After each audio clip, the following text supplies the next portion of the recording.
সুপ্রিয় দর্শক, সবাইকে স্বাগত জানাচ্ছি সিলেট ভয়েসের সাথে রয়েছে আমি নাজরিব আহমেদ। সিলেট নগরীর রিকাবি বাজারে অনুষ্ঠিত হয়েছে ঐতিহ্যবাহী 200 বছরের শ্রী শ্রী জগন্নাথ দেবের রথযাত্রা। এই উপলক্ষে 9 দিন ব্যাপী সিলেটে বসেছে রথ মেলা।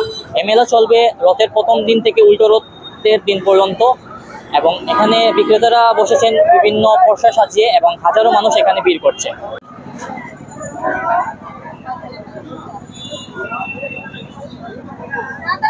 ভালো লাগে ছোটবেলার স্মৃতি বা ধরেন মানে ছোটবেলার যে একটা টান থাকে রথের মেলা, তো প্রতিবারই আসা হয়, ভালো লাগে আসতে। কিছু কিনি আর না কিনি, অন্তপক্ষে মেলা ঘুরতে ভালো লাগে, সেজন্যই আসা। আমি আসি সাধারণত পুতুলগুলো স্পেশালি, আর হচ্ছে মাটির যে অনেকগুলা নিয়ে পোড়ামাটির অনেকগুলা জিনিস নিয়ে আসে, সেগুলোই আর কি বেসিক্যালি আমি সেজন্যই আসি এখানে। আর এমনিতে অনেক ধরনের খাবারের জিনিস থাকে, যেমন ঘি চমচম এখন যাব আমি, ওইরকম খাবারগুলা হঠাৎ একসাথে পাওয়া যায়। সো বেসিক্যালি রথের মেলাতে আসলে আমি পুতুল, পোড়ামাটির জিনিস আর এরকম চটপটা খাবারগুলা খাওয়ার জন্য আসা হয় আমার।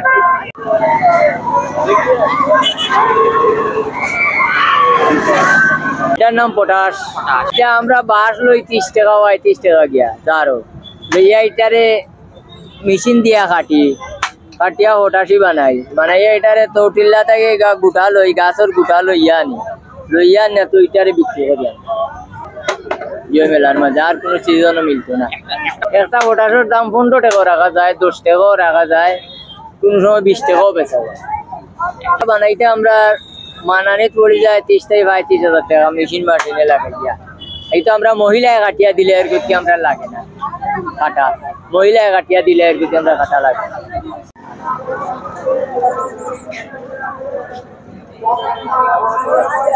এখানে আমি মেলা দেখার জন্য এসেছি, আর আমার এখান থেকে কেনার জন্য আসছি।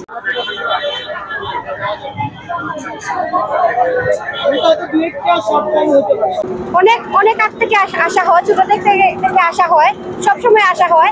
আর এবার তো সূর্য হবে না, তখন মনটা খারাপ হয়ে গেছে। এখন আলহামদুলিল্লাহ খুব বেশি ভালো লাগতেছে।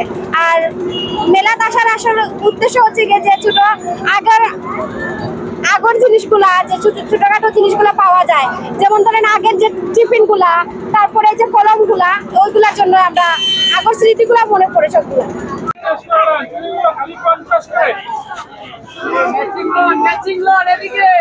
মেলাটা আসলে ওইটা সিলেটের ঐতিহ্য, বিশেষ করে অনেকদিন ধরে চলে বা এই অনেকে আয়া তো ঘোরাফেরা আনন্দ ফুর্তি করে, এই কারণে খুব ভালো লাগে।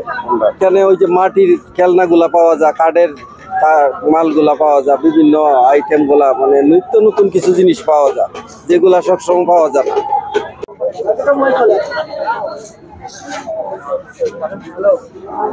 আমাদের এখানে বাদাম টানা, ঘি চমচম, মুরব্বা, মনেক্কা, কইসিরা, তারপরে নিমকি, গেজা, এই তারা মনেক্কা, আরো আছে মধুর চিপস, বাজা সিরা, পেটের কই, আরো আছে বিভিন্ন জাতের মাল। এটা তো ঘি চমচম, বাদাম টানা, মুরব্বা, কইসিরা, সাদা হতা। এটা আমরা তো পাক্কা বছর ধরে এটা আমরা ছোট থেকে অভ্যাস এগুলা করে।